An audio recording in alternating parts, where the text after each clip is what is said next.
ಗೌತಮ್, ಇಂಥ ತಪ್ಪು ಕಲ್ಪನೆಯಿಂದ ಮೊದಲು ಹೊರಗೆ ಬನ್ನಿ. ತುಂಬಾ ವರ್ಷಗಳಿಂದ ನನ್ನ ನೋಡ್ತಿದ್ದೀರಾ. ನಾನು ಸುಮ್ಮನಿರುವುದಕ್ಕೆ ಮುಖ್ಯ ಕಾರಣ ನಿಮ್ಮಿಬ್ಬರ ಮಕ್ಕಳ ಭವಿಷ್ಯ. ದೊಡ್ಡವರ ಜಗಳದಲ್ಲಿ ಮಕ್ಕಳಿಗೆ ಅನಾಥ ಪ್ರಜ್ಞೆ ಕಾಡ್ಬಾರ್ದು. ಸ್ನೇಹಿತರಿಂದ ಚುಚ್ಚು ಮಾತು ಸಿಕ್ಕಾಗ ಅವರ ಮನಸ್ಸಿಗೆ ಆಗುವ ನೋವು ಅಂದಾಜಿಸಿ. ನಿಮ್ಮನ್ನ ಇಷ್ಟು ದಿನ ಸಹಿಸಿದ್ದು.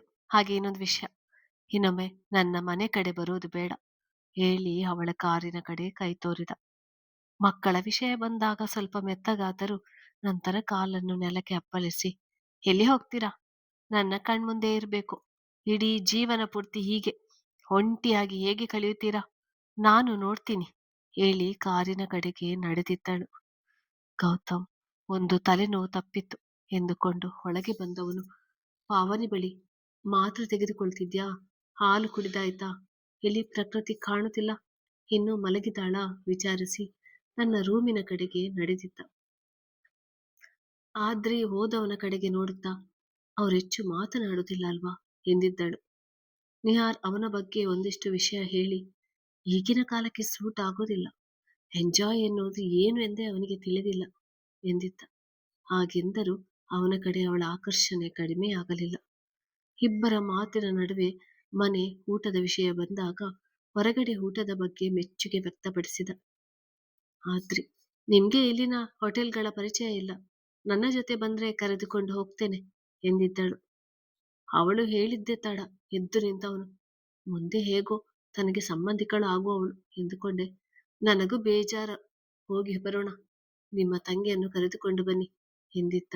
ಚಂದನ ಜೊತೆ ಹೊರಗೆ ಸಮಯ ಕಳೆಯಲು ಅವಕಾಶ ಸಿಕ್ಕರೆ ಮುಂದುವರಿಯಬಹುದು ಎಂದುಕೊಂಡು ಕೂಗುತ್ತಲೇ ಚಂದನ ಬಂದು ಅವರ ಮುಂದೆ ನಿಂತಿದ್ದಳು. ಆದ್ರೆ, ಏನಿದು ನಿನ್ನ ಅವತಾರ? ಬಟ್ಟೆ ಮೇಲೆ ಹಿಟ್ಟು ಚೆಲ್ಲಿದೆ, ಹೊರಗೆ ಊಟಕ್ಕೆ ಕರೆದುಕೊಂಡು ಹೋಗೋಣ ಎಂದುಕೊಂಡೆವು ಎಂದಿದ್ದಳು. ಚಂದನ, ಬೇಡ, ಮನೆಯಲ್ಲಿ ಅಡಿಗೆ ಆಗುತ್ತಿದೆ, ಹೊರಗೆ ಯಾಕೆ ಕೇಳಿದಳು. ಆದ್ರೆ, ಸರಿ, ನಾವಿಬ್ಬರು ಹೊರಗೆ ಹೋಗಿ ಊಟ ಮಾಡಿ ಬರ್ತೀವಿ, ನೀನು ಇಲ್ಲೇ ಇರು, ನಾನು ಬಂದ್ಮೇಲೆ ಇಬ್ಬರೊಟ್ಟಿಗೆ ಮನೆಗೆ ಹೋಗೋಣ ಎಂದಾಗ ಸರಿ ಎನ್ನುವಂತೆ ತಲೆಯಾಡಿಸಿ ಅಡಿಗೆ ಮನೆಯತ್ತ ನಡೆದಿದ್ದಳು. ಚಂದನ ಬರುತ್ತಲೇ ಚಿನ್ನಯ್ಯನ ಹೆಂಡತಿ ಎಣ್ಣೆಗೆ ಚಕ್ಕುಲಿ ಹಿಟ್ಟು ಬಿಡುತ್ತಿದ್ದವಳು. ಚಪ್ಪಟೆ ಮುಖದವನು ಎಲ್ಲೋ ಹೊರಟ ಹಾಗಿತ್ತು. ಮನೆ ಯಜಮಾನನಿಗೆ ಅಷ್ಟು ದೌಲತ್ತಿಲ್ಲ, ತಗೋ ಇದಕ್ಕೆ ಹಿಟ್ಟು ತುಂಬಿಕೊಡು ಎನ್ನುತ್ತಾ ಚಕ್ಕುಲಿ ಒಲ್ಲು ಅವಳ ಕೈಗೆ ಕೊಟ್ಟಿದ್ದರು. ಮೃದು ನಗುವಿನೊಂದಿಗೆ ಪಕ್ಕದಲ್ಲಿ ಕುಳಿತವಳ ನೋಡಿ ಈ ಮನೆಯ ಮುಂಗೋಪಿ ಯಜಮಾನನಿಗೂ ಈ ಮುದ್ದು ಹುಡುಗಿಗೂ ಎಲ್ಲಿಂದ ಎಲ್ಲಿಗೆ ಜೋಡಿ ಮಾಡಿದ್ದಾನೆ ದೇವರು. ಅವನಿಗೆ ನಗು ಎನ್ನುವುದೇ ಗೊತ್ತಿಲ್ಲ. ಈ ಹುಡುಗಿ ಮುಖದಲ್ಲಿ ಬೇಸರ ಎನ್ನುವುದೇ ಇರುವುದಿಲ್ಲ, ಯಾವಾಗಲೂ ನಗು ತುಂಬಿರುತ್ತದೆ ಎಂದುಕೊಂಡರು ಗಂಡನಿಂದ ಇವರಿಬ್ಬರ ಬಗ್ಗೆ ಪೂರ್ತಿ ತಿಳಿದಿದ್ದವರು. ಚಿನ್ನಯ್ಯ ಹಾಲಿಗೆ ಬಂದು ಕುಳಿತಿದ್ದವರಿಗೆ ಕಾಫಿ ತಂದು ಕೊಟ್ಟಿದ್ದ. ಅಣ್ಣನಿಗೆ ಕೊಟ್ಟಾಯ್ತಾ ಕೇಳಿದವಳಿಗೆ, ಈಗಲೇ ಬೇಡವಂತೆ, ಯಾರೋ ಬಂದಿದಾರಲ್ಲ, ಅವರು ಬಂದು ಹೋದಾಗಿನಿಂದ ಕೋಪದಲ್ಲೇ ಇದ್ದಾರೆ ಎಂದಿದ್ದ. ಹಾಲು ಕುಡಿದಿಟ್ಟ ಪ್ರಕೃತಿ ಬೇಗ ಹೋಗೋಣ ಪಾರ್ಕಿಗೆ ಎನ್ನುತ್ತಾ ಎದ್ದು ನಿಂತಾಗ ಸಂಜೆ ವಾಕ್ ಹೋಗುವುದನ್ನು ಅಭ್ಯಾಸ ಮಾಡಿಕೊಂಡಿದ್ದ ಮಹೇಂದ್ರ ಇಂದ್ರಾಣಿಯವರು ಎದ್ದು ಹೊರಗೆ ನಡೆದಿದ್ದರು. ಅಡುಗೆ ಮನೆ ಬಾಗಿಲಿಗೆ ಬಂದ ಪಾವನಿ, ಚಂದನ, ಅಣ್ಣನಿಗೆ ಕಾಫಿ ಮಾಡಿ ತೆಗೆದುಕೊಂಡು ಹೋಗಿ ಕೊಡು, ಯಾಕೋ ಬೇಜಾರಿನಲ್ಲಿ ಇದ್ದಾರೆ, ಏನಾದರೂ ಅಂದರೆ ಬೇಸರ ಮಾಡಿಕೊಳ್ಬೇಡ ಹೇಳಿ ಹೋಗಿದ್ದಳು. ತನ್ನ ಸೀಮಂತ ನಡೆದ ದಿನದಿಂದ ಇಬ್ಬರು ಜೊತೆಯಲ್ಲೇ ಎಂದೂ ಮಾತನಾಡಿದ್ದು ನೋಡಿರದೆ ಇದ್ದವಳು ಇಬ್ಬರಿಗೂ ಸ್ವಲ್ಪ ಸಮಯ ಸಿಗಲಿ ಎನ್ನುವ ಉದ್ದೇಶದಿಂದ ಹಾಗೆ ಹೇಳಿ ನಡೆದಿದ್ದಳು.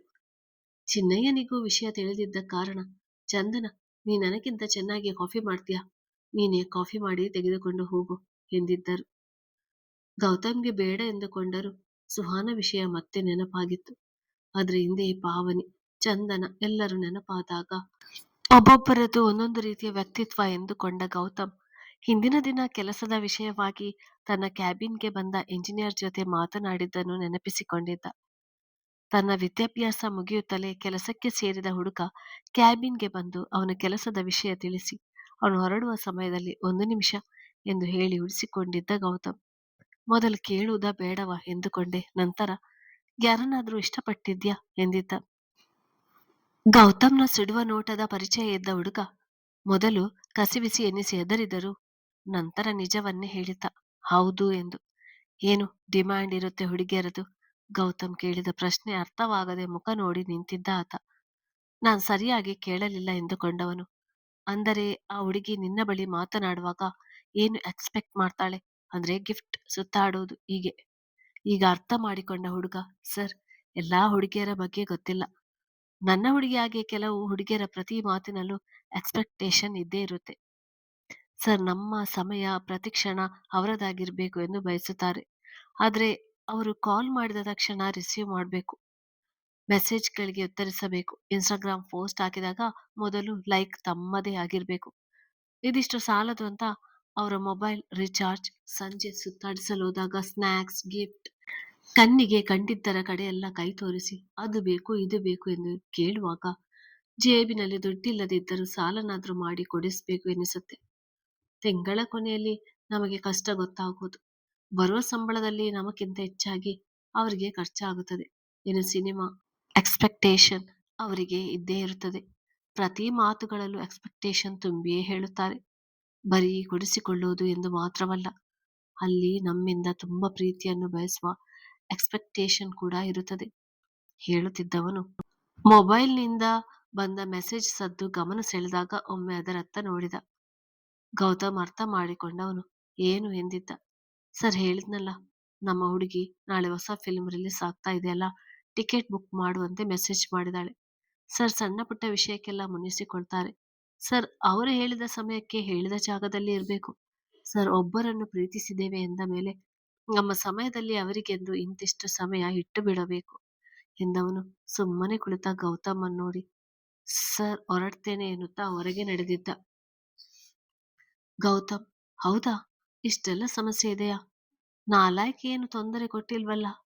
ಅವಳು ಬಾಯ್ ಬಿಟ್ಟು ಹೇಳುವುದು ಕಷ್ಟ, ನಾನೇ ಗಮನಿಸಿಕೊಳ್ಬೇಕು ಎಂದು ಹೇಳಿಕೊಳ್ಳುತ್ತಾ ಕುಳಿತಿದ್ದವನು ಪರ್ಮಿಷನ್ ಇಲ್ಲದೆ ಒಳಗೆ ಬಂದವಳ ಕಡೆ ನೋಡಿ, what is this nonsense ಎಂದಿದ್ದ.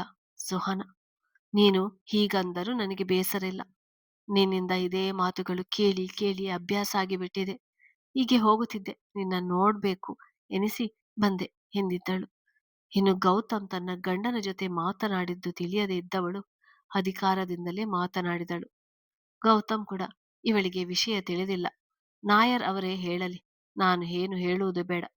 ನಾನು ಹೇಳಿದರೆ ಮತ್ತೆ ಸೋಲುತ್ತಿದ್ದೇನೆ ಎಂಬ ಕಾರಣಕ್ಕೆ ಬೇರೆ ದಾರಿ ಹುಡುಕುತ್ತಾಳೆ ಎಂದುಕೊಂಡು, ಏನು ಬಂದ ವಿಷಯ, ನಾನು ಬೇಗ ಮನೆಗೆ ಹೋಗ್ಬೇಕು ಎನ್ನುತ್ತಾ ತನ್ನ ಮೊಬೈಲ್, ಕಾರಿನ ಕೀ ಎಲ್ಲ ಕೈಗೆತ್ತಿಕೊಂಡಿದ್ದ.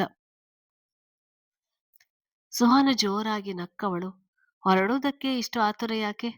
ನಿನಗಾಗಿ ಕಾಯುವ ಹೆಣ್ಣಿಲ್ಲ ಅಂತ ಮನೆಗೆ ಹೊರಡಲು ಇಷ್ಟು ಧಾವಂತ? ವ್ಯಂಗ್ಯ ಬೆರೆತ ನಗುವಿನೊಂದಿಗೆ ಹೇಳಿದಳು. ಗೌತಮ್ ತನ್ನ ಮೊಬೈಲ್ಗೆ ಬಂದ ಮೆಸೇಜ್ ಕಡೆಗೆ ನೋಡಿದ. ದೊಡ್ಡಮ್ಮ ಸ್ವೀಟ್ ಮಾಡಿದ್ರು, ನಿಮ್ಗೆ ಅಂತ ತಂದಿದ್ದೆ, ಎಷ್ಟೊತ್ತಿಗೆ ಬರ್ತೀರಾ? ಕಾಯ್ತಾ ಇದ್ದೀನಿ. ಓದಿದವನಿಗೆ ಮನದಲ್ಲೊಂದು ಸಂತೃಪ್ತಿಯ ಭಾವ. ಹೊರಡಬೇಕು, ಕಾಯ್ತಾ ಇದ್ದಾಳೆ ಎಂದಿದ್ದ ಯಾವುದೋ ಗುಂಗಿನಲ್ಲಿ. ಯಾರು ಎಂದವಳ ಕಣ್ಣುಗಳಲ್ಲಿ ಮಿನುಗಿದ ಕ್ರೌರ್ಯ ಗಮನಿಸಿದ್ದ. ಅವಳು ಹೆಚ್ಚು ಭಾಗವಹಿಸಿದ ಪಾರ್ಟಿಗಳಲ್ಲಿ ನೂರಾರು ಗಂಡುಗಳ ನಡುವೆ ಕಣ್ಣು ಹುಡುಕಾಡುತ್ತಿದ್ದುದು ತೀಕ್ಷ್ಣ ಕಣ್ಣೋಟ, ಗಂಭೀರ ಮುಖಭಾವದ, ಸದೃಢ ಮೈಕಟ್ಟಿನ ಗೌತಮ್ನನ್ನೇ. ಇನ್ನು ಹಾಗೆ ತನ್ನನ್ನೇ ನೋಡುತ್ತಾ ಕುಳಿತಿದ್ದವಳ ನೋಡಿ ಹೊರಡಬೇಕು, ವಾಚ್ ಕಡೆಗೆ ನೋಡುತ್ತಾ ಎದ್ದು ನಿಂತಿದ್ದ. ತಾನೂ ಎದ್ದು ನಿಂತವಳು, ಗೌತಮ್, ಯಾಕೆ ನನ್ನ ಇಷ್ಟು ತಾತ್ಸಾರದಿಂದ ನೋಡುತ್ತೀಯ? ನನಗಾಗಿ ಹಂಬಲಿಸುವವರು ತುಂಬಾ ಜನ ಇದ್ದಾರೆ, ಆದ್ರೆ ನನ್ನ ಮನಸ್ಸು ಒಪ್ಪಿದ್ದು ಬಯಸಿದ್ದು ನಿನ್ನನ್ನು ಮಾತ್ರ.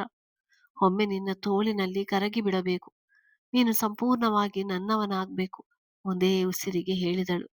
ಸ್ಟಾಪ್ ಇಟ್, ಕನಸಿಗೂ ಒಂದು ಮಿತಿ ಇರಬೇಕು. ಮೊದಲು ಇಲ್ಲಿಂದ ಹೋಗು, ಮತ್ತೆ ಈ ಕಡೆ ಬರುವುದೇ ಬೇಡ. ಹಾಗಿದ್ರೆ ನೀನ್ ಯಾವತ್ತೂ ನನ್ನ ಸ್ವಂತ ಆಗೋಲ್ವಾ? ನಿಂಗೆ ಹೆಣ್ಣಿನ ಅವಶ್ಯಕತೆ ಇದೆ ಎಂದು ಅನಿಸುವುದೇ ಇಲ್ವಾ? ಜೀವನ ಪೂರ್ತಿ ಹೀಗೆ ಒಬ್ಬಂಟಿಯಾಗಿ ಇರುತ್ತೀಯಾ? ಕೇಳಿದ್ದಳು. ಅವಳಿಗೆ ಉತ್ತರಿಸಬೇಕು ಎನಿಸಲಿಲ್ಲ.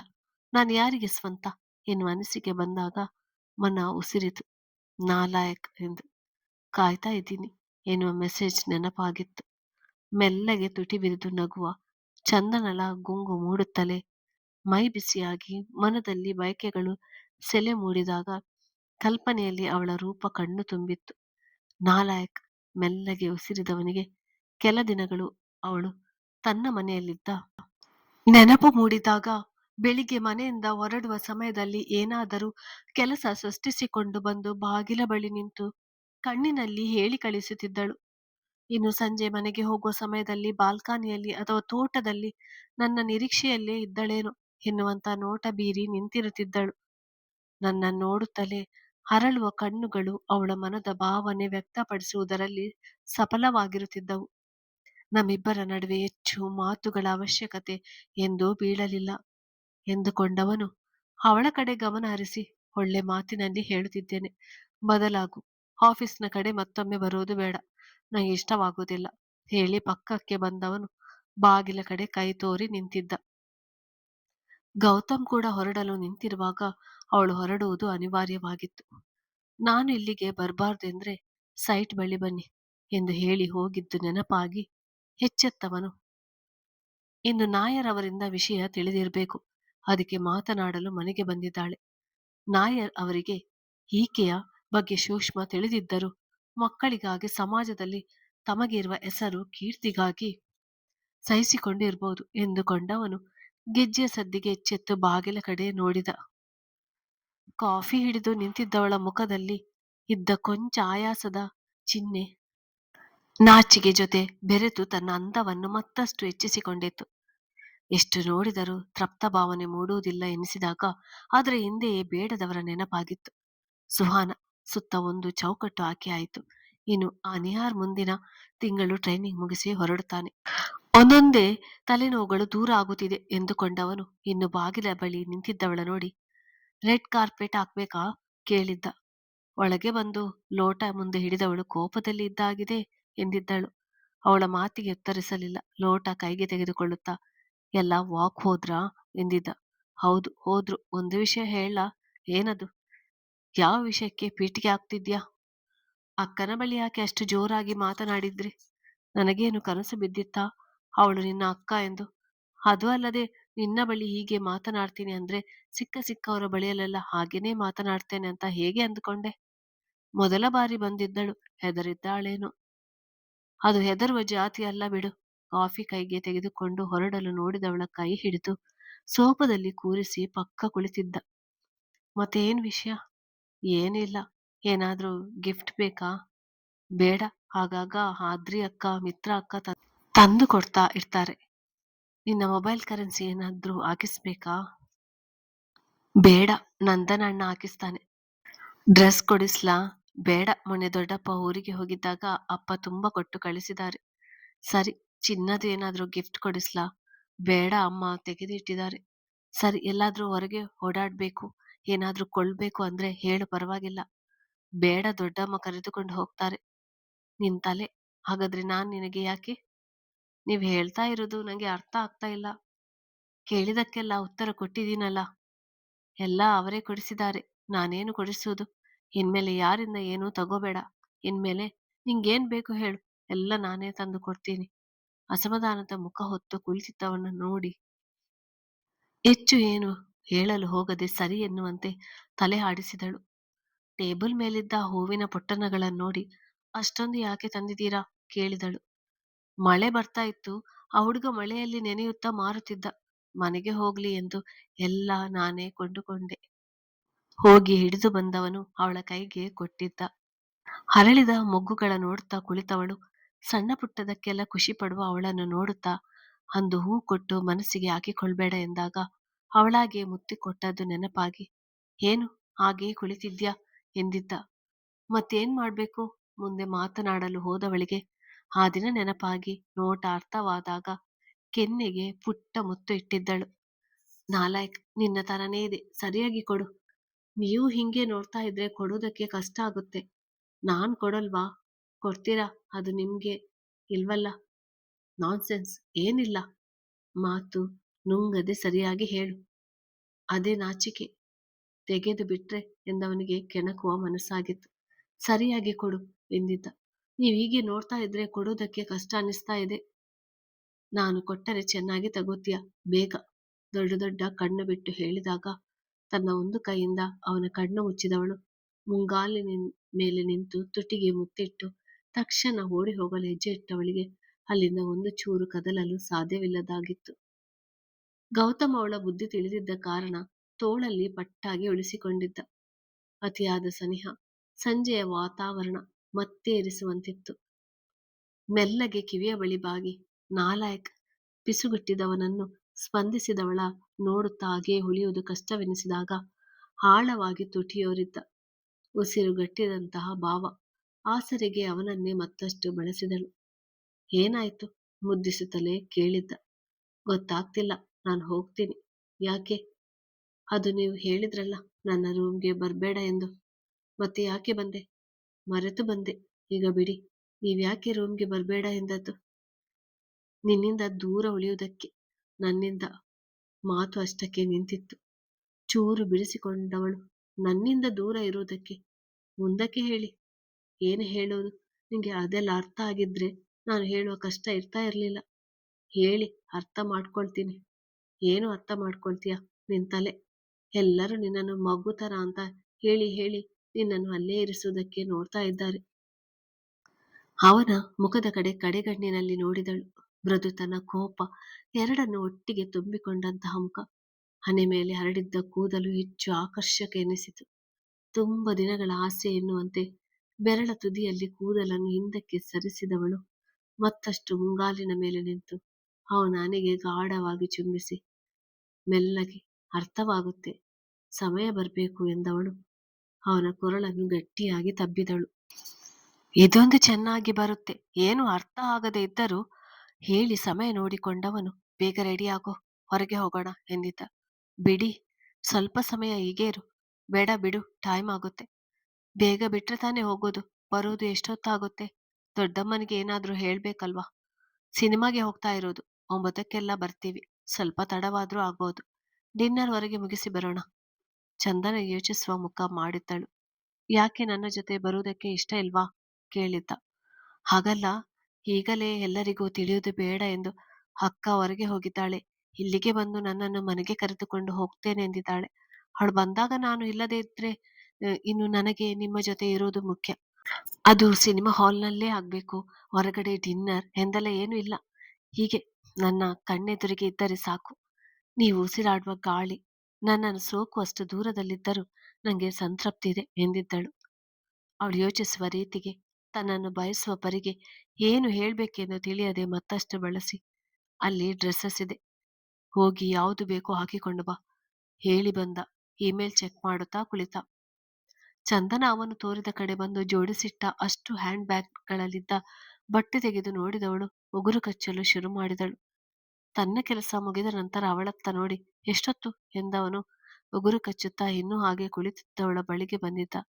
ಯಾಕೆ, ಏನಾಯ್ತು ಎಂದಿದ್ದ. ಇಲ್ಲಿ ಹಾಕಿಕೊಳ್ಳುವಂತಹ ಬಟ್ಟೆ ಯಾವುದೂ ಇಲ್ಲ. ನಾನು ಅಂದು ಹಾಕಿಕೊಂಡಿದ್ದ ಬಟ್ಟೆಗಿಂತ ತುಂಬಾ ಚಿಕ್ಕದಾಗಿದೆ. ಮಾಡರ್ನ್ ಡ್ರೆಸ್ ನಿಂಗೆ ಇಷ್ಟ ಆಗ್ಬೋದು ಎಂದು ತಂದದ್ದು. ನೀನೇನು ಹಾಕಿಕೊಂಡು ಹೊರಗಡೆ ಹೋಗಬೇಕಾಗಿಲ್ಲ ಹೇಳುತ್ತಾ ಸ್ಲೀವ್ಲೆಸ್ ಬ್ಲ್ಯಾಕ್ ಡ್ರೆಸ್ ಒಂದನ್ನು ಕೈಗೆತ್ತಿಕೊಂಡು ಅವಳ ಕಡೆ ಹಿಡಿದಿದ್ದ. ನೋಡಿ, ಕನ್ನ ಅಳಿಸಿದವಳು ಮರುಕ್ಷಣ ಬೇಡ ಎನ್ನುವಂತೆ ತಲೆಯಾಡಿಸಿ ಮುಖ ಮುಚ್ಚಿಕೊಂಡಿದ್ದಳು. ಆದ್ರಿ ಮನೆಗೆ ಬಂದಾಗ ರಾತ್ರಿ 10ರ ಸಮಯ ಮೀರಿತ್ತು. ನಿಹಾರ್ಗೆ ಅವಳ ಸ್ನೇಹ ಬಹಳವಾಗಿ ಹಿಡಿಸಿದ್ದು. ಹೆಣ್ಣು ಗಂಡು ಎಂಬ ಭೇದ ಇಲ್ಲದೆ ಹೋದಾಗಿನಿಂದ ಬರುವವರೆಗೂ ತೀರಾ ಮೈಗಟ್ಟಿಕೊಂಡೇ ಇದ್ದವಳ ರೀತಿಗೆ ಹೆಚ್ಚು ಆಕರ್ಷಿತನಾಗಿದ್ದ. ಅವಳ ಜೊತೆಗಿದ್ದಾಗ ಕೆಲವೊಮ್ಮೆ ಚಂದನ ಹೀಗೆ ನಡೆದುಕೊಂಡಿದ್ದರೆ ಹೇಗಿರುತ್ತಿತ್ತು ಎನಿಸದೇ ಇರಲಿಲ್ಲ. ಸಾಲದಕ್ಕೆ ಎಲ್ಲಾ ಕಡೆ ಅವಳೇ ಹಣ ಖರ್ಚು ಮಾಡಿದಾಗ ಮತ್ತಷ್ಟು ಅವನಿಗೆ ಇಷ್ಟವಾಗಿದ್ದಳು. ಎಲ್ಲರ ನಡುವೆ ಮಾತನಾಡುತ್ತಾ ಕುಳಿತಿದ್ದ ಚಂದನ ತನ್ನ ಅಕ್ಕನನ್ನು ನೋಡುತ್ತಲೇ ಎದ್ದು ನಿಂತಿದ್ದಳು. ಆದ್ರಿ, ನಿನಗಾಗಿ ಬೇಗ ಬಂದಿದ್ದು ಎಂದಿದ್ದಳು. ಅಲ್ಲೇ ಇದ್ದ ಪಾವನಿ, ಪರವಾಗಿಲ್ಲ, ನಿಧಾನವಾಗಿ ಬಾ. ಚಂದನ ನಮ್ಮ ಮನೆಗೆ ಅಡ್ಜಸ್ಟ್ ಆಗಿದ್ದಾಳೆ. ಎಷ್ಟೊತ್ತಾದರೂ ನಿಮ್ಮ ಮನೆಗೆ ಹೋಗ್ಬಹುದು. ಪಕ್ಕದ ಮನೆಯೇ ತಾನೆ ಎಂದಿದ್ದಳು.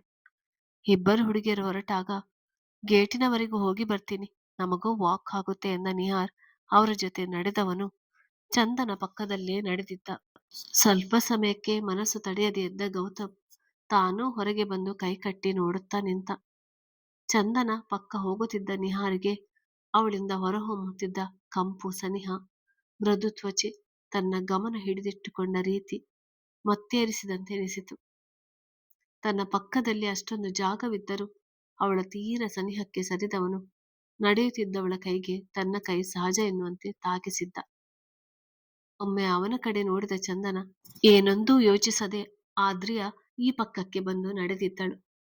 ಅವಳ ನಡೆಗೆ ಮುಷ್ಟಿ ಕಟ್ಟಿದ ನಿಹಾರ್ ಮುಟ್ಟಿದರೆ ಮುನಿಯಂತೆ ಆಡ್ತಾಳೆ ಎನಿಸಿ ಕೋಪಗೊಂಡರು. ಎಂದಿದ್ದರೂ ಇದು ನನ್ನ ಸ್ವತ್ತೆ ಎನಿಸಿ ಸಮಾಧಾನಗೊಂಡಿದ್ದ. ಪಾವನಿ ಗೌತಮ್ನನ್ನು ಗಮನಿಸಿದವಳು. ಅಣ್ಣ ಇಷ್ಟೊತ್ತು ಸರಿಯಾಗಿದ್ದನಲ್ಲ, ಈಗ ಯಾಕೆ ಒಂದು ರೀತಿ ಇದ್ದಾನೆ? ಚಂದನ ಮನೆಗೆ ಹೋಗಿದ್ದರಿಂದ ಇರಬಹುದು. ಇನ್ನೆಷ್ಟು ದಿನ ಅವಳ ವಿದ್ಯಾಭ್ಯಾಸ ಮುಗಿಯುತ್ತಲೇ ಹೆಣ್ಣು ಕೇಳುವ ಶಾಸ್ತ್ರ ಮುಗಿಸಿ ನಮ್ಮ ಮನೆಗೆ ಸೊಸೆಯಾಗಿ ಕರೆದುಕೊಂಡು ಬಂದು ಬಿಡ್ಬೇಕು ಅಂತಹದೊಂದು ಕಲ್ಪನೆಯಲ್ಲಿ ಮುಳುಗಿದ್ದಳು. ನಿಹಾರ್ ಚಿನ್ನಯ್ಯನನ್ನು ಕರೆದು ಸ್ವಲ್ಪ ಬಿಸಿನೀರು ತಂದು ಕೊಡು, ಹೊರಗಡೆ ಊಟ ಹೆಚ್ಚಾಯಿತು, ಸ್ವಲ್ಪ ಎಣ್ಣೆ ಪದಾರ್ಥದೆ ಎಂದಿದ್ದ. ಅಲ್ಲೇ ಇದ್ದ ಗೌತಮ್ ನೀರು ಚೆನ್ನಾಗಿ ಕಾಯಿಸಿ ತರ್ಬೇಕಂತೆ, ಸುಮ್ಮನೆ ಹಾಗೆ ತರಬೇಡ ಎಂದಿದ್ದ. ನಿಹಾರ್ ಹೌದು, ಗೌತಮ್ ಮೊನ್ನೆ ಕೂಡ ಬಿಸಿ ನೀರು ಕೇಳಿದರೆ ಕಾಟಾಚಾರಕ್ಕೆ ಉಗುರು ಬೆಚ್ಚಗೆ ಮಾಡಿ ತಂದಿದ್ದಾನೆ ಎಂದು ಮಾತು ಸೇರಿಸಿದವನು ಚಂದನಲ ಕೈ ಸ್ಪರ್ಶಿಸಿದ ನೆನಪಾಗಿ ಎಂಥ ಕೋಮಲತೆ, ಮೃದುತನ, ಯಾವಾಗ ನನ್ನ ಕೈ ಸೇರುವಳು ಯೋಚಿಸುತ್ತಾ ಕುಳಿತ. ಚಿನ್ನಯ್ಯ ಗೌತಮ್ ಹೇಳಿದ್ದರಿಂದ ನೀರು ಚೆನ್ನಾಗಿ ಕಾಯಿಸಿಕೊಂಡು ದೊಡ್ಡ ಲೋಟದ ತುಂಬ ಹಿಡಿದು ಬಂದಿದ್ದ. ಇಲ್ಲದಿದ್ದರೆ ಅಂದು ಕೂಡ ಕಾಟಾಚಾರಕ್ಕೆ ಕಾಯಿಸಿಕೊಟ್ಟಂತೆ ಕೊಡುತ್ತಿದ್ದ. ಗೌತಮ್ ಎಂದು ನಿಹಾರ್ ಪರವಾಗಿ ಮಾತನಾಡಿದ್ದು ಬೇಸರವಾಗಿ ಮುಖ ಸಿಂಡರಿಸಿಕೊಂಡೇ ನೀರಿನ ಲೋಟ ಮುಂದೆ ಹಿಡಿದಿದ್ದ. ಗೌತಮ್ ಲೋಟ ತಾನೇ ತೆಗೆದುಕೊಂಡವನು.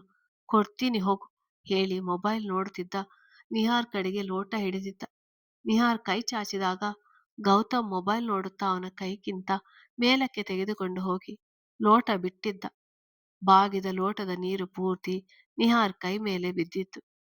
ನಿಹಾರ್ ಅಯ್ಯೋ ಎಂದು ಜೋರಾಗಿ ಕಿರುಚುತ್ತಾ ತನ್ನ ಕೈ ಹಿಂದಕ್ಕೆ ಎಳೆದುಕೊಂಡು ನೋಡಿಕೊಂಡಿದ್ದ. ಗೌತಮ್ ಅಷ್ಟೇ ಶಾಂತವಾಗಿ ಯಾಕೆ, ಏನಾಯ್ತು? ನಾನು ನೋಡಿಕೊಳ್ಳಲಿಲ್ಲ, ನೀನು ಲೋಟ ಹಿಡಿದುಕೊಳ್ಳುತ್ತೀಯಾ ಎಂದುಕೊಂಡಿದ್ದೆ. ಗಮನ ನಿನ್ನ ಕಡೆ ಇರಬೇಕು ತಾನೆ, ಎಲ್ಲೆಂದರಲ್ಲಿ ಗಮನ ಕೊಟ್ಟರೆ ಹೀಗೆ ಆಗೋದು, ಹುಷಾರಾಗಿರು ಹೇಳಿ ಅಲ್ಲಿಂದ ನಡೆದಿದ್ದ.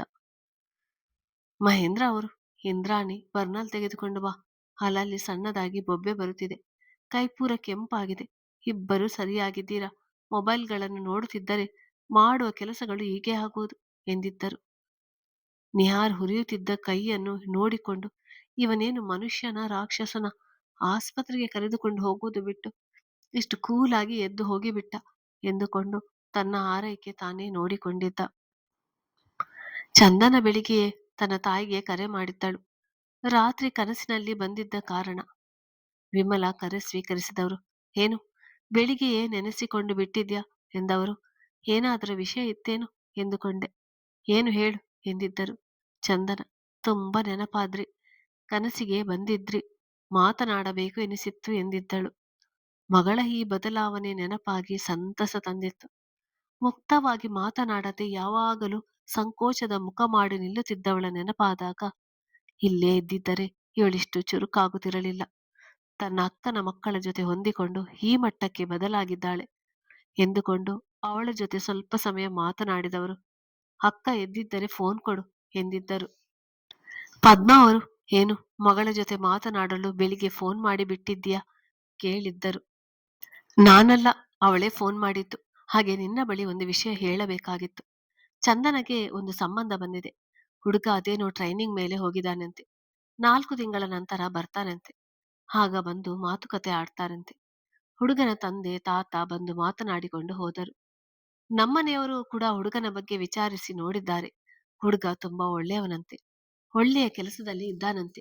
ಇವರು ಸುಳ್ಳು ಹೇಳಿ ಮದುವೆ ಮಾಡುವುದು ಬೇಡ ಎನಿಸಿ ಚಂದನ ಕಾಲೇಜ್ನಲ್ಲಿ ನಡೆದ ವಿಷಯ ತಿಳಿಸುವುದರ ಜೊತೆಗೆ ಈಗ ಅವಳು ನಿಮ್ಮ ಮನೆಯಲ್ಲಿ ಇದ್ದುಕೊಂಡು ಓದುತ್ತಿರುವುದಕ್ಕೆ ಕಾರಣ ಹೇಳಿದಾಗ ಅವರದನ್ನು ನಮ್ಮ ಮಗನಿಗೆ ತಿಳಿಸಿ ನೋಡುತ್ತೇವೆ ಎಂದು ಹೇಳಿ ನಡೆದ ವಿಷಯ ಹುಡುಗನಿಗೆ ಹೇಳಿದ್ರಂತೆ.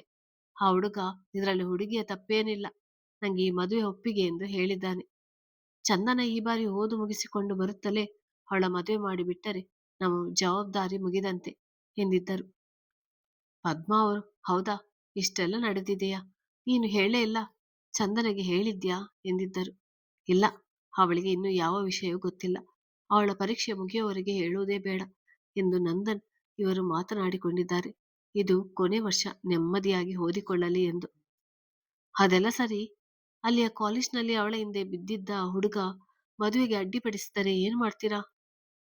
ಬೆಟ್ಟದಂತ ಸಮಸ್ಯೆ ಮಂಜಿನಂತೆ ಕರಗುವ ಸಾಧ್ಯತೆ ಇದೆ. ರೌಡಿ ಹುಡುಗನಿಗೆ ಮತ್ತೊಂದು ಅದೇ ರೀತಿಯ ಕುಟುಂಬದವರು ಹೆಣ್ಣು ಕೊಡಲು ಮುಂದಾಗಿದ್ದಾರೆ. ರಾಜಕೀಯ ಎಂದೆಲ್ಲ ಓಡಾಡುತ್ತಿರುವ ಕಾರಣ ನಮ್ಮ ವಿಷಯಕ್ಕೆ ಇನ್ನು ಬರುವುದಿಲ್ಲ ಎನ್ನುತ್ತಿದ್ದರು ಇವರು. ಏನೂ ಆಗುವುದೆಲ್ಲ ಒಳ್ಳೆಯದಕ್ಕೆ ಅಂದುಕೊಳ್ಬೇಕು. ಅವಳು ಇಲ್ಲಿಯೇ ಇದ್ದಿದ್ದರೆ ಅಪ್ಪ ಮಗ ಸೇರಿಕೊಂಡು ಅವಳನ್ನು ಇನ್ನಷ್ಟು ತಿಳುವಳಿಕೆ ಇಲ್ಲದ ಹುಡುಗಿಯ ರೀತಿ ಬೆಳೆಸಿ ಬಿಡುತ್ತಿದ್ದರು. ಅಲ್ಲಿಗೆ ಕಳಿಸಿದ್ದು ಒಂದು ರೀತಿ ಒಳ್ಳೆಯದಾಯಿತು. ಚಂದನ ತುಂಬಾ ಬದಲಾಗಿದ್ದಾಳೆ. ಬಟ್ಟೆ ಸೆಲೆಕ್ಷನ್ನಲ್ಲಿ, ಹಾಗೆ ಒಂದಿಷ್ಟು ನಯ ನಾಜೂಕಿನಲ್ಲಿ, ಮಾತುಕತೆಯಲ್ಲಿ ಎಲ್ಲವೂ ಸುಧಾರಿಸಿದ್ದಾಳೆ. ಹೌದು, ಪರವಾಗಿಲ್ಲ, ತಕ್ಕ ಮಟ್ಟಿಗೆ ಬದಲಾಗಿದ್ದಾಳೆ. ಈಗ ಸ್ವಲ್ಪ ಕೆಲಸವಿದೆ. ಮಹಿಳಾ ಸಮಾಜದಲ್ಲಿ ಇಂದು ಮೀಟಿಂಗ್ ಇದೆ, ಹೋಗಿ ಬರಬೇಕು. ಸಂಜೆ ನಿನಗೆ ಬಂದು ಫೋನ್ ಮಾಡ್ತೀನಿ ಎಂದವರು ಕರೆ ತುಂಡರಿಸಿದರು. ದಿನಗಳು ಕಳೆದಂತೆ ನಿಹಾರ್ ಕೈ ಮೇಲಿನ ಬೊಬ್ಬೆಗಳು ಕಡಿಮೆಯಾಗಿತ್ತು. ಜೊತೆಗೆ ಆದ್ರಿಯ ಜೊತೆ ಒಳ್ಳೆ ಸ್ನೇಹವು ಬೆಸೆದಿತ್ತು. ಇಬ್ಬರು ಹೆಚ್ಚು ಸಮಯ ಜೊತೆಗೆ ಕಳೆಯಲು ಬಯಸುತ್ತಿದ್ದರು. ಆದರೂ ಆದ್ರಿ ಮನದಲ್ಲಿ ಗೌತಮ್ಗೆ ವಿಶೇಷ ಸ್ಥಾನ, ಆಕರ್ಷಣೆ ಎರಡು ದಿನೇ ದಿನೇ ಹೆಚ್ಚುತ್ತಲೇ ಇತ್ತು. ಒಮ್ಮೊಮ್ಮೆ ದ್ವಂದ್ವದಲ್ಲಿ ತೊಲ್ಲಲಾಡುತ್ತಿದ್ದಳು. ಹಾಗೆಲ್ಲ ನಿಹಾರ್ ಸನಿಹ ಮಾತು ಅವಳಲ್ಲಿ ಚೈತನ್ಯ ನೀಡುತ್ತಿತ್ತು. ಪದ್ಮಾ ಅವರಿಗೆ ಮಂಕಾಗಿದ್ದ ಮಗಳು ಪಕ್ಕದ ಮನೆಗೆ ಹೋಗಿ ಬಂದು ಮಾಡುತ್ತಲೇ ಮೊದಲಿನಂತೆ ಸರಿ ಹೋಗಿದ್ದು ಸಮಾಧಾನ ತರಿಸಿತು. ಅಂದು ಚಂದನ ದೀಪಾಂಜಲಿಗೆ ಬಂದಾಗ ಇಡೀ ಮನೆ ಖಾಲಿಯಾಗಿತ್ತು. ಎದುರಾದ ಚಿನ್ನಯ್ಯ, ನೀನು ಬಂದಿದ್ದು ಒಳ್ಳೆಯದಾಯ್ತು. ಎಲ್ಲ ವಾಕ್ ಹೋಗಿದ್ದಾರೆ, ಇನ್ನೇನು ಬರ್ತಾರೆ. ಸ್ವಲ್ಪ ಹೋಗಿ ತರಕಾರಿ ತರ್ತೇನೆ, ಖಾಲಿಯಾಗಿ ಬಿಟ್ಟಿದೆ. ಚಪಾತಿಗೆ ಹಿಟ್ಟು ಕಲಿಸಿ ಬಿಡು. ಮನೆಗೆ ನೆಂಟರು ಬಂದಿದ್ದಾರೆ, ಹಾಗಾಗಿ ನನ್ನ ಹೆಂಡತಿ ಮನೆಗೆ ಹೋಗಿಬಿಟ್ಟಳು ಹೇಳಿ ಹೊರಗೆ ನಡೆದಿದ್ದರು.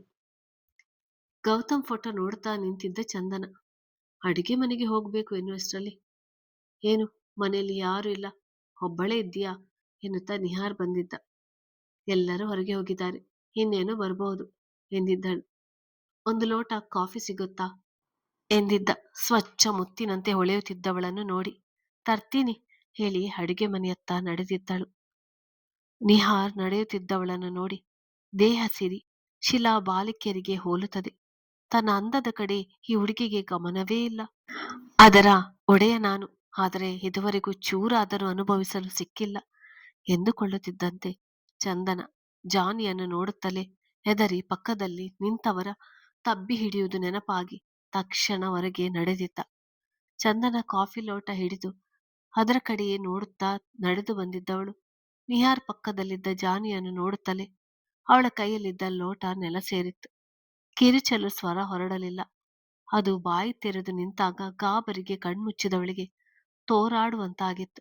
ನಿಹಾರ್, ಚಂದನ ನಾನಿದ್ದೀನಿ ಹೆದರ್ಬೇಡ ಎನ್ನುತ್ತಾ ಅವಳ ಬಳಸುವಷ್ಟರಲ್ಲಿ, ಹೀಡಿಯಟ್, ಅದೇನು ಮಾಡುತ್ತೆ ನಿಂಗೆ, ಹೀಗೆ ಹೆದರ್ಕೊಳ್ತೀಯ? ಚಿನ್ನಯ್ಯ ಜಾನಿಯನ್ನು ಯಾರು ಒಳಗೆ ಬಿಟ್ಟಿದ್ದು ಹೇಳುತ್ತಲೇ ಒಳಗೆ ಬಂದಿದ್ದ.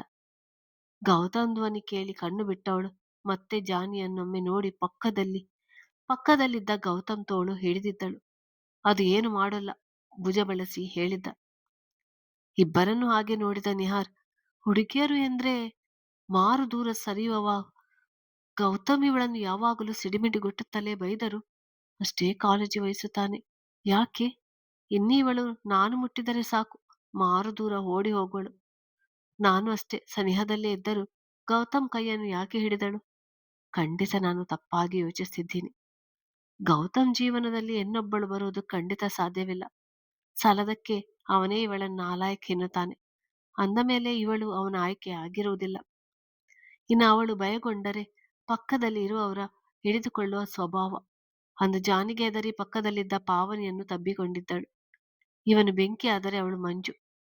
ಇಬ್ಬರು ಜೋಡಿ ಆಗಲು ಸಾಧ್ಯವೇ ಇಲ್ಲ ಎಂದುಕೊಂಡವನು ಗೌತಮ್ ಮಾತಿಗೆ ಉತ್ತರ ಎನ್ನುವಂತೆ, ಒಬ್ಬನೇ ಬೇಸರವಾಗಿತ್ತು, ಹಾಗಾಗಿ ನಾನೇ ಜಾನಿಯನ್ನು ಕರೆದುಕೊಂಡು ಬಂದದ್ದು ಎಂದಿದ್ದ. ಅಲ್ಲೇ ಹೊರಗಡೆ ಓಡಾಡಿಸು. ಅದು ಮನೆಯಲ್ಲಿ ಯಾರು ಇಲ್ಲದೆ ಇದ್ದಾಗ, ನಾನು ಇದ್ದಾಗ ಮಾತ್ರ ಒಳಗೆ ಬರಲಿ. ಇವಳಿದ್ದಾಗ ಜಾನಿಯನ್ನು ಬಿಡುವುದು ಬೇಡ, ಹೆದರಿಕೊಳ್ಳುತ್ತಾಳೆ ಹೇಳಿ ಜಾನಿ ತಲೆ ನೆವರಿಸುತ್ತಲೇ ಅವನ ಕನ್ಸನ್ನೇ ಅರಿತು ಅದು ಹೊರಗೆ ಓಡಿತ್ತು. ಬಂದ ಚಿನ್ನಯ್ಯನನ್ನು ನೋಡುತ್ತಾ ರೇಗಿದ್ದ. ಎಲ್ಲಿಗೆ ಹೋಗಿದ್ದೆ ಎಂದು. ಮೂವರನ್ನು ನೋಡಿ ಏನೋ ನಡೆದಿದೆ ಎಂದುಕೊಂಡವರು ತರಕಾರಿ ತರಲು ಎಂದಷ್ಟೇ ಹೇಳಿ ಅಡಿಗೆ ಮನೆಗೆ ನಡೆದಿದ್ದರು. ಎದುರಿಗೆ ನಿಂತವನ ಮುಖವನ್ನು ನೋಡುತ್ತಾ ನಿಂತ ಗೌತಮ್ ಬುದ್ಧಿ ಮಾತ್ರ ಸಂದರ್ಭದ ಸೂಕ್ಷ್ಮವನ್ನು ಅವಲೋಕಿಸಿತ್ತು. ಈ ಕ್ಷಣ ಇವನ ಮನದಲ್ಲಿ ಏನಿತ್ತು ಎಂದು ಹೆದರಿ ನಿಂತಿದ್ದವಳ ಕಡೆಗೆ ನೋಡಿದ. ಮತ್ತೇರಿಸುವ ಹಂದವಲ್ಲ, ಆರಾಧಿಸುವ ಸಾತ್ವಿಕ ಚೆಲುವು. ಬಳಸಿ ಡೈನಿಂಗ್ ಟೇಬಲ್ ಕಡೆಗೆ ನಡೆದವನು ಯಾರೂ ಇಲ್ಲದೆ ಇದ್ದಾಗ ಬರ್ಬೇಡ ಎಂದು ಹೇಳಿದ್ದೆ ತಾನೆ. ಹೆಚ್ಚು ಕಡಿಮೆ ರೇಗಿದಂತೆ ಹೇಳಿ ನಡೆದಿದ್ದ. ಕತೆ ಮುಂದುವರಿಯುತ್ತದೆ.